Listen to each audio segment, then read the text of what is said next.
Welcome to Aberdeen Climate Action Climate Cafe on eco-anxiety. This is a Q&A session.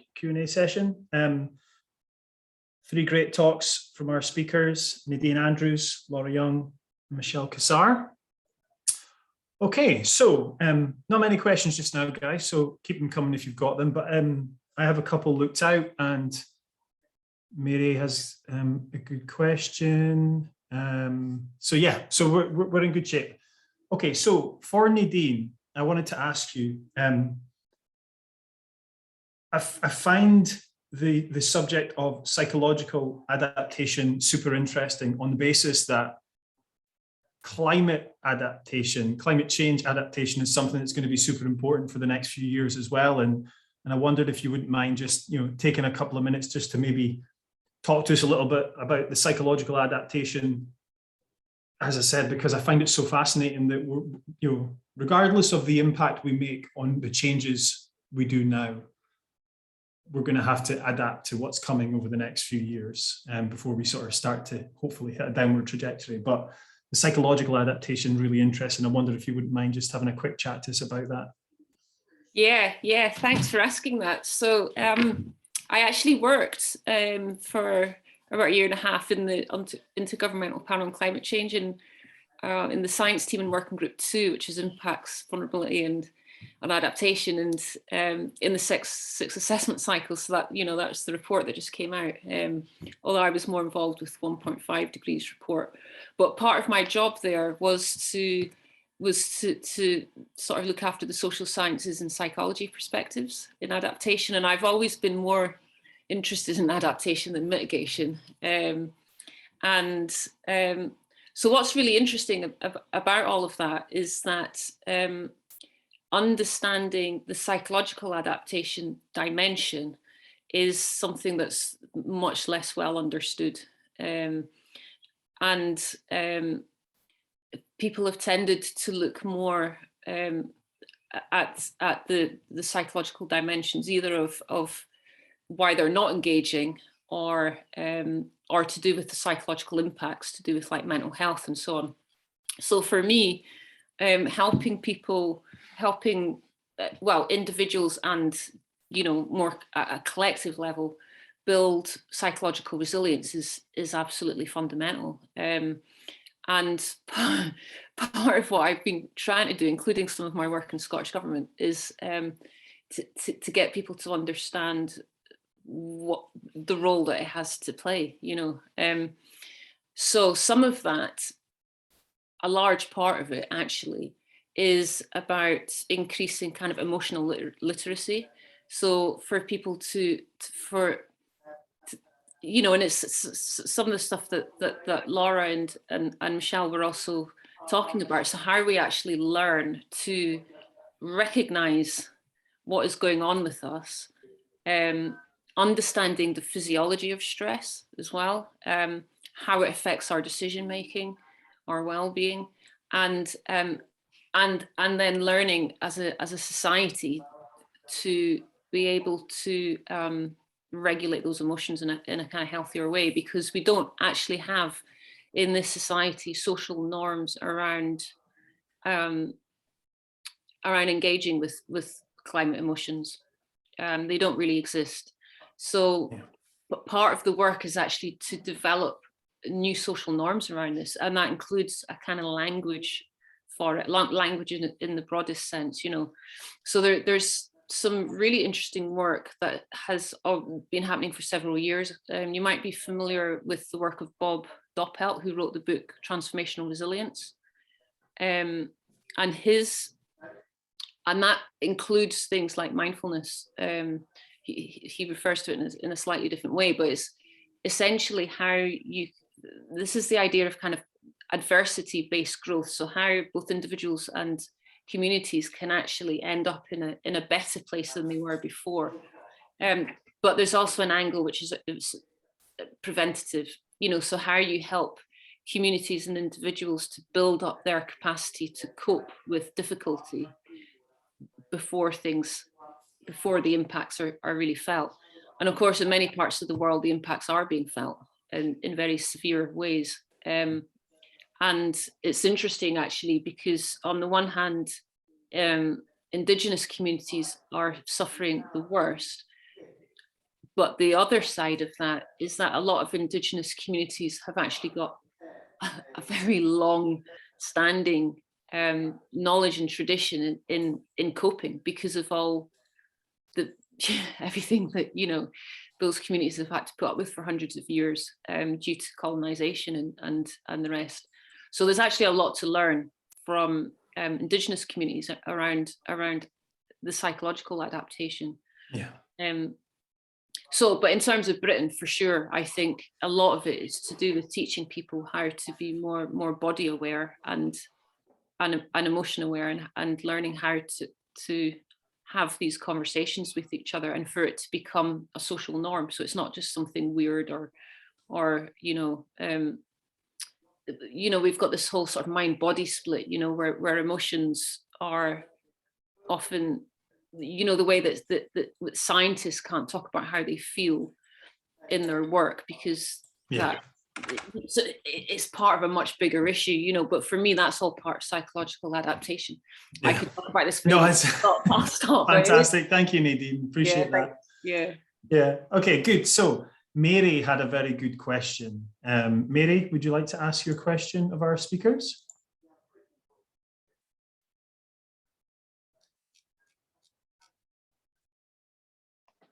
Okay, no.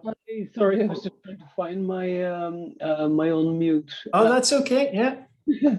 Sorry. Yeah, just generally, you know, when you're dealing with someone that you sort of, you know, the barriers go up straight away, and there's a kind of almost a labeling of, oh, you're a, you know, a hippie or whatever, or what's the point? You know, we've got countries that are just paying no heed to all of this, so what's the point? You know, I'm in Ireland, by the way, so I'm sort of gate crashing you guys in Aberdeen. Just you're quite active, so it's great. But you know, we live in small countries, so well, what's the point? Do you engage with people like that, or for your own sort of mental sanity, do you kind of go, oh? Yeah. That's a good question, Mary. Thank you so much. I know, Laura, do you want to kind of jump in there? Sure. Great question. I don't have a universal response, because actually it kind of depends on the day. You know, sometimes I'm like, nah, do you know what? I'll go toe to toe with you. All right, let's do this. Let's have it out. And other times, I think particularly it depends on the circumstance. So, you know, sometimes I will get a message into my, you know, DMs with someone who's a bit of a denier or a critic or whatever. And if I've got time, I'll happily sit and say a few voice notes while I'm making a cup of tea, and I'll share some information. And, you know, I'm not necessarily plugging lots of articles and trying to educate them. Often it's trying to pull down the barrier they might have put up, and it's just trying to have a conversation. It's just trying to have a chat. But a lot of my work, particularly working for the kind of international development charity that I work for, is front facing. You know, it's working externally, standing on a stall or giving a presentation. And, you know, we get a whole range of people coming up. We've had people who have supported us for 50 years, kind of supporting the work that we do with kind of poverty alleviation. And they come going, so why are you suddenly talking about climate change? And it's actually a good door that's been opened to have a conversation. Or other times it's people coming up saying, I don't agree or whatever. But actually, I think if you've got the energy, like, go for it. But I guess the tip I've always found is take whatever they're expecting and just do the opposite. So they're probably expecting you to have a whole list of articles that you send them, to be really ranty and really critical and really just bombard them with information. And what they don't expect is for you to be like, hey, tell me more about, you know, what you're thinking about, let's talk about this, let's have a conversation, and let's do it over a cup of coffee, and let, you know, do whatever the opposite is of what they're probably expecting. And, you know, actually, I've seen that someone's actually kind of asked a bit of a secondary question on that, but it kind of flows on a little bit, which is, you know, particularly online, do you engage with them? And actually, there's been people who in 2018 would come crashing in. That's the way I explain it, like crashing into your social media with kind of, denying statements or, quite critical attitudes. And 4 years later, they're actually kind of on your side. And it's because you've gone on a little bit of a journey with them, even virtually, it's people you've never met before. And we've had huge stories like within the charity I work for, and even just personally with people I've seen who have done like a full 180. That's people who either, like, I remember there was a church leader that I was working with who was just like totally not on board. He was like, it's not a priority for me. I'm not even really sure I agree with it. He's now taking his whole congregation on this journey of like climate activism. In the same way that I've got like a really good friend who's down in London who runs a fashion Instagram. She's an influencer with fashion. And over time, we've just had loads of really helpful conversations about fast fashion and, about all that kind of stuff. And she is now running a sustainable fashion blog. Like, she's done that, but it's over time. And so I think I pick and choose the battles, but I'm always happy to go for it. And I think there's a time and a place, but I do sometimes just go, actually, I just can't be bothered tonight. I'm going to take a day off. So I guess not a universal answer, but hopefully that helps a little bit. No, that's brilliant, Laura. Thank you so much for taking the time. And Nadine, Michelle, if you want to jump in at any point regarding that question, you're welcome to. If not, I'm happy to move on to the next question. Okay, so next question is from Eric. Your first question, Eric, if you want to ask away, sir. Yeah, that was for all the speakers, really, because I'm always looking at action. That's why ACA is called that. Do you have any idea how we could convert this anxiety energy into positive climate action? And any suggestions are welcome. I'd be happy to start with Michelle and then work back. Okay, just briefly, but to the last question, sorry, because I was on mute and I hadn't realised. So luckily for me, I was working plastic pollution at first, so it was a bit like, well, if someone would deny it, be like, I know, when I opened my fridge. And when people see it on a smaller scale, they think, oh yeah, okay. And I also think it's about how you say it. And like you say, like Laura's saying, and that can be depending on what sort of day you're having. So if you're already having a bit of a bad day, just kind of like but if you're feeling calm. And I think also I've just come up with a new thing that sometimes I just say, well, better to edge on the side of caution, eh? And I think that often makes people sort of think a bit, oh yes, I suppose. So rather than making it a massive big deal, but just, well, could edge on the side of caution. So that's, I found, has been helpful as well, just to say, like you say, to keep your own sanity a little bit. Yeah, no, brilliant. Thank you. And in terms of changing the negative into positive energy, do you have any thoughts on that? For me, that was time. I let that just, I suppose it just went through.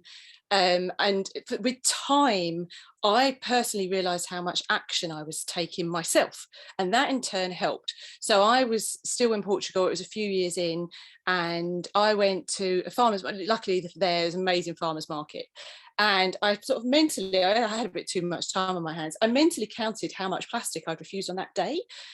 And I thought back about the 3 years, and I sat down, and yes, it was not scientific, I'm not going to pretend it was, but I sat down and I did a rough count of all the plastic I must have refused, and it was over 10,000 things.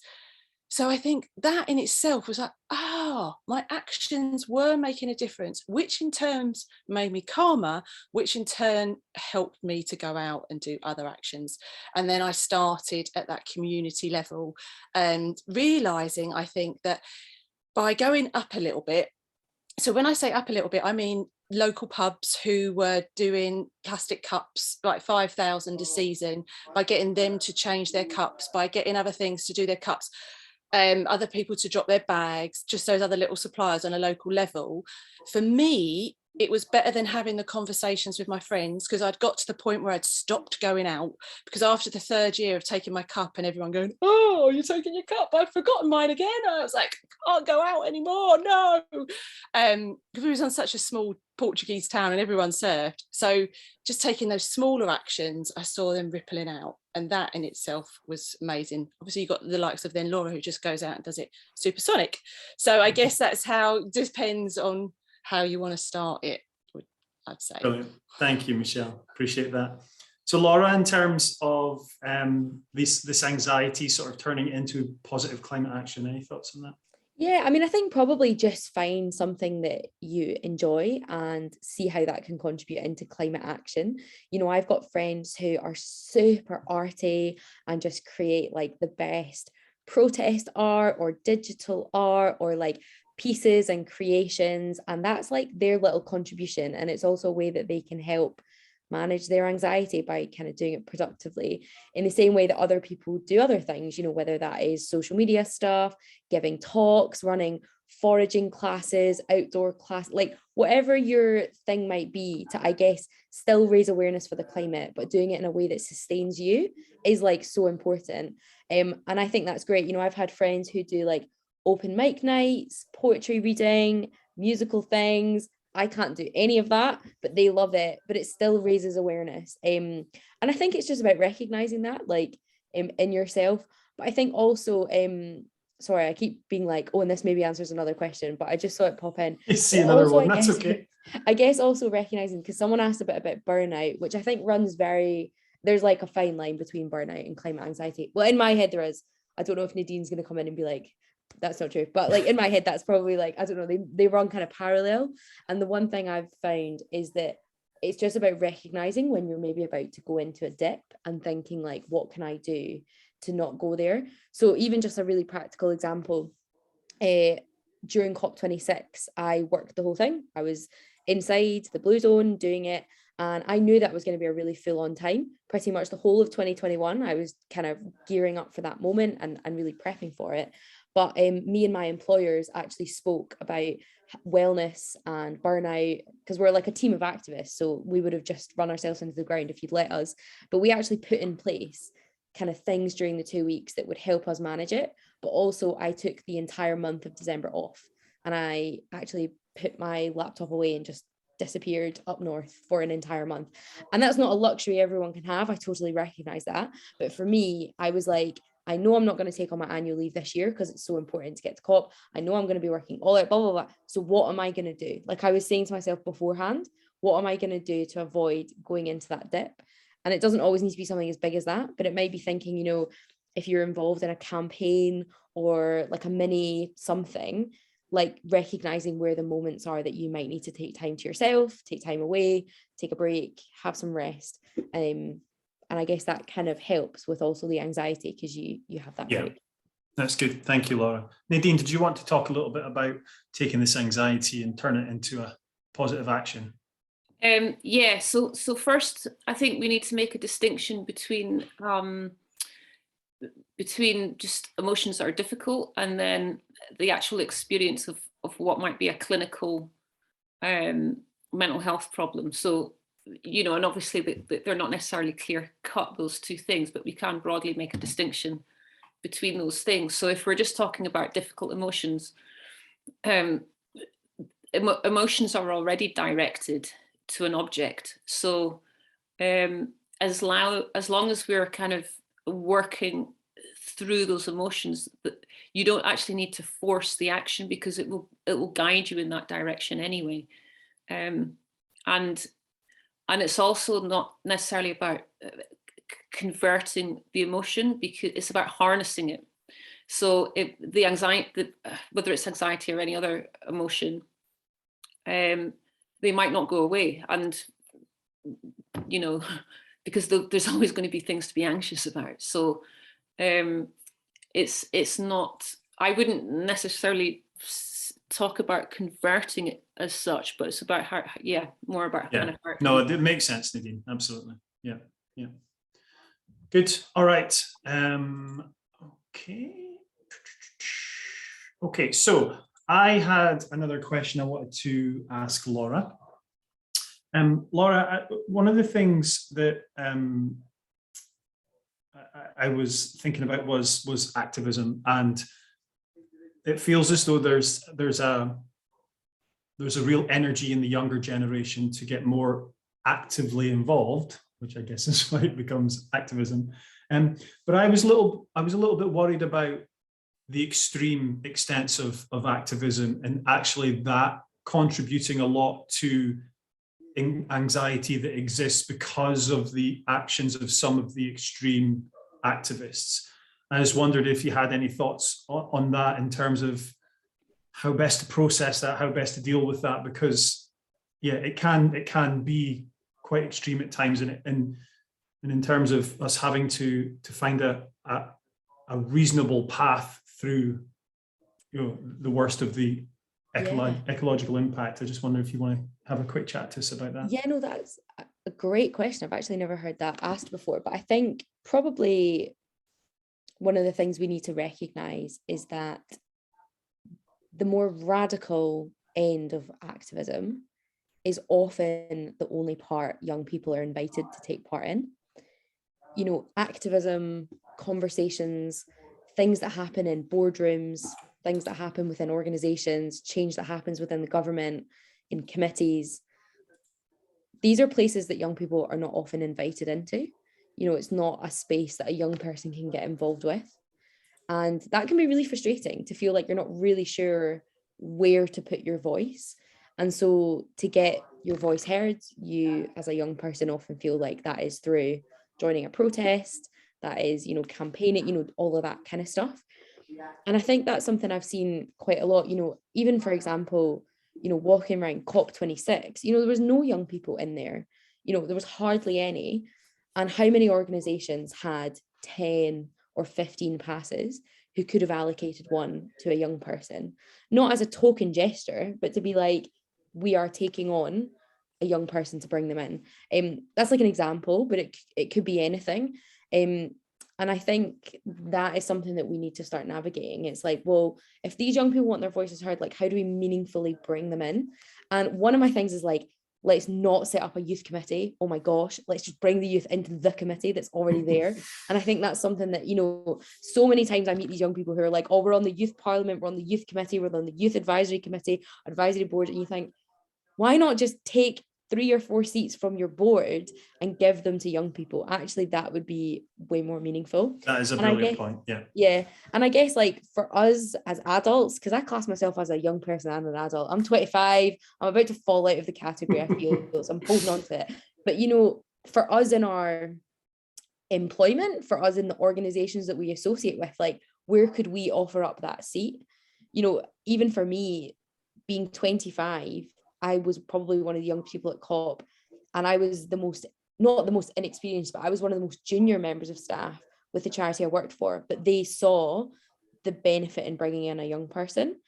And that meant a lot for me, because I felt like my voice was being heard, but also, you know, we got lots of opportunities. Anyway, that's rambling off, but like, what could that be for us? You know, the places that we sit, you know, how could we do that in a really meaningful way? Is maybe a challenge to kind of navigate that a little bit. Yeah.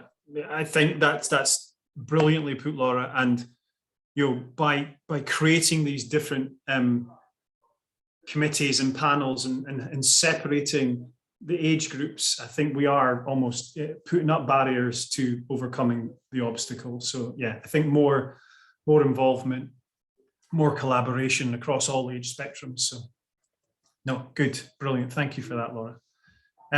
Okay, so a question from Adam. Adam, do you want to jump in and ask? This is. Hi, thanks. Oh, sorry. Yes, is it me was next on the list? Is that right? Yeah, that's fine, Adam. Yeah, you fire away. Yeah. Yeah. So yeah, I think I'm suffering with burnout, and I think part of it is resentment about all the time that I feel that I've been putting in and all the effort. And you know, it just seems a bit pointless now, and it seems like I'm wasting my time.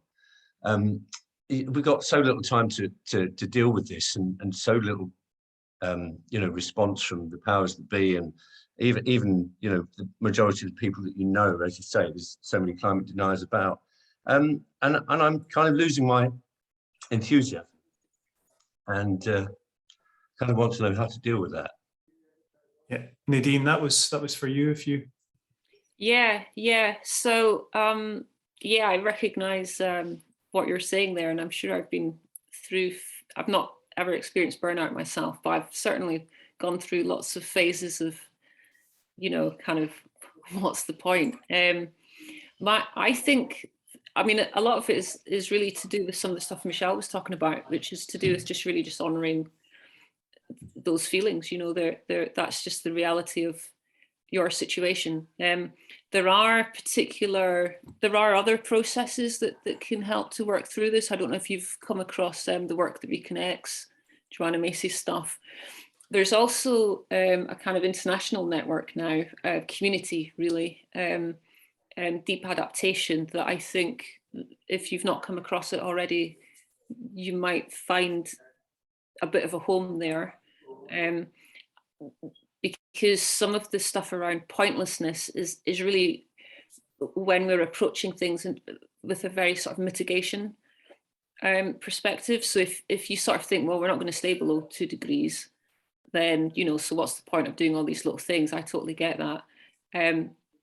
Not everybody needs to focus on the same stuff. So if you can find something a bit more meaningful from the adaptation point of view, which is, well, if we're going to, if you know, regardless, climate impacts is already happening and is going to worsen, what can we do to at least make the impacts more equitable across different groups? How can we help to for the groups which are most vulnerable to suffer less? That's where it might be that you can find some meaning for yourself there. So yeah, that's just a suggestion, you know, but it's a different way to approach things, and it needs all of us to work in all of these different areas. So if mitigation isn't working for you, that's okay. That's great, Nadine. Thank you. Is that okay for you, Adam? So where do I look about the deep adaptation? What's that? I'll post a link in the app, in the chat. Right, Brilliant. thanks. Thank you, guys. That's great. Okay, our very own Adam Price, you had a question for everyone. Would you like to jump in? Yeah, my question was related to one of the things that causes anxiety. I would think stress is where you have rather strong opinions if you're an activist for one reason or another, but a lot of people that are important to you don't share it. I'm not sure anyone emphasized the importance of that kind of route to stress. Maybe you did, maybe I missed it, but I wondered if anyone has a view on it.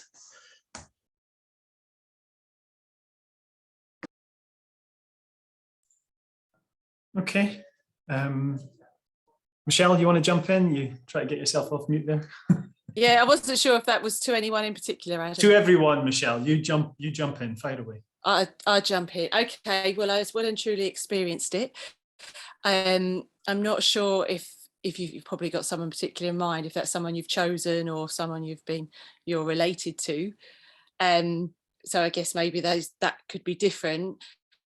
But I had to just personally, I just realised that maybe just to accept to be different, and it wasn't easy. One of them sitting over there, but it wasn't easy at first. It was really, really hard. I'm not gonna deny it, and I was just like, but then I think what happened for me, and bear in mind I've been doing it a long time, obviously a lot older than you, but then I found a tribe who weren't related to me, who weren't, you know, and I'm single, so that was a different situation, but so I found a tribe somewhere else, and so basically I ended up just letting it go, and I just, you know, stopped talking about it, stopped doing anything, and actually found that they came around themselves. A bit like what Laura was saying with other people, how they take time, but it is, you know, it is hard, and I think that is that case of admitting it and knowing it. And once you kind of admit those feelings, and I know I sound all a bit airy fairy and woo-woo now, but it's kind of, once you admit them, they just do have a little bit less power, rather than fighting it, because that in itself is just exhausting. Just that willingness to go, you know what, we ain't going to agree, are we?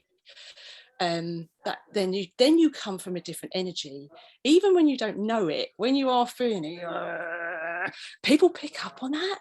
So when you have actually relaxed genuinely, people then are a bit more chilled around you, and that kind of bounces back. Does that answer it? Is that helpful?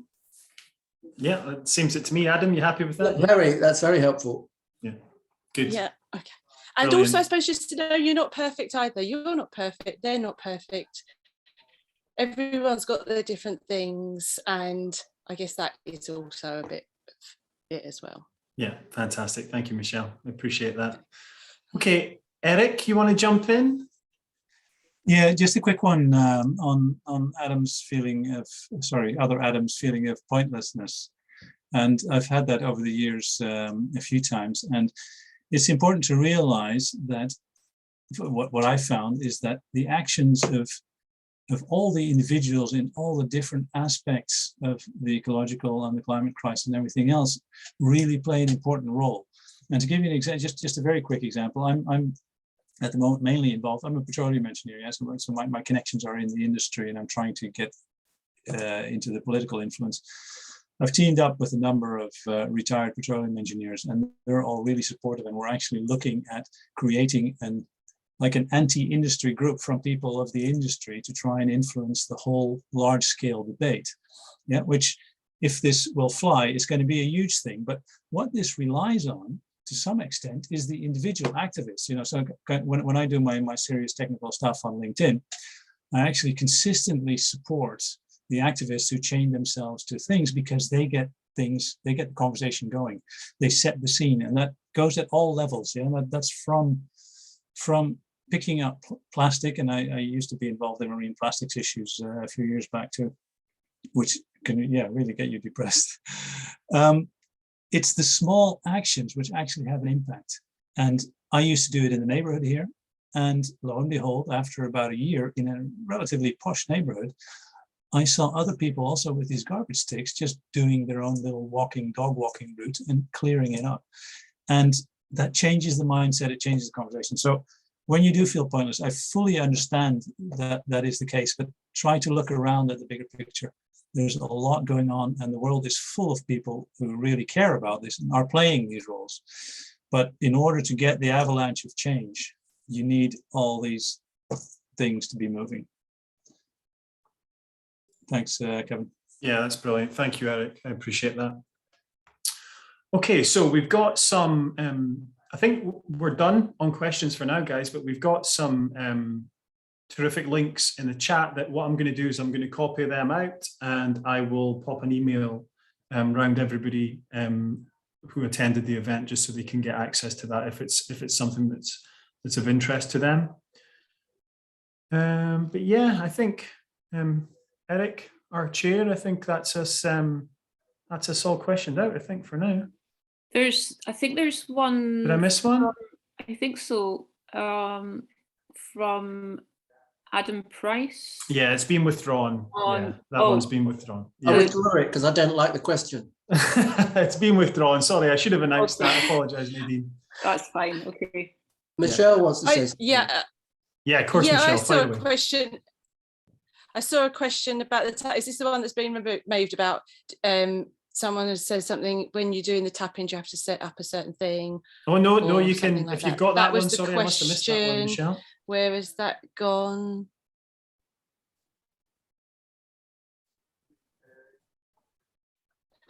Here we go. I really love the tapping. Should you tap to the same mantra every time for it to be effective? How do you come up with mantras?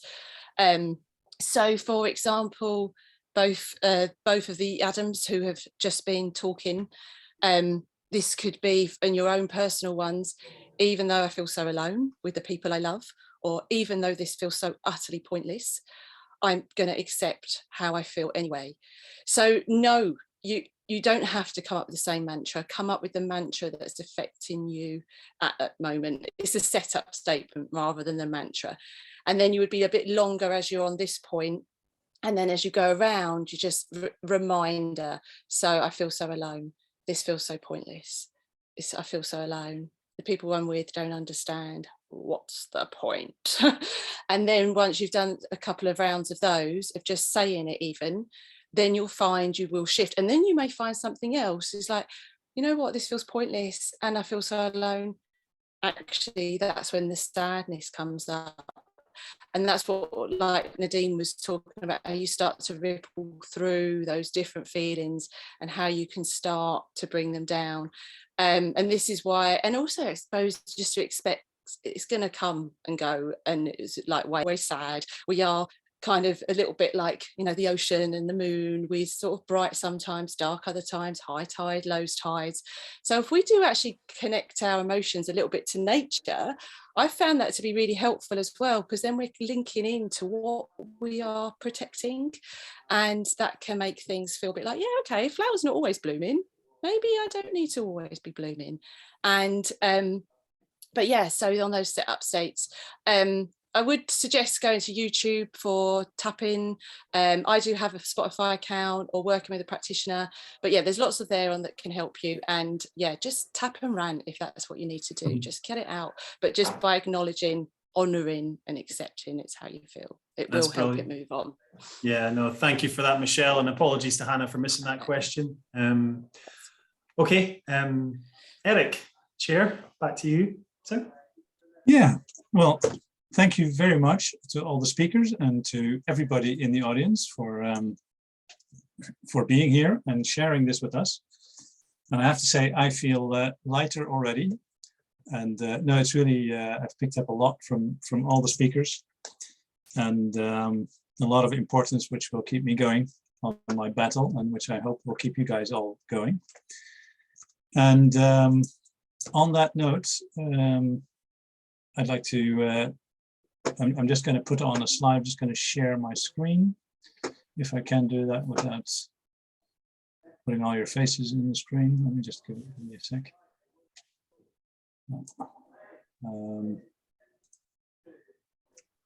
Where's the one? I think that's the one.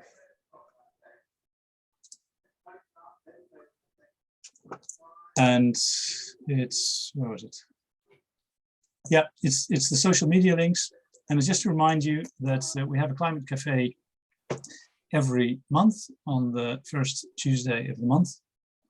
And our next one is on granite houses.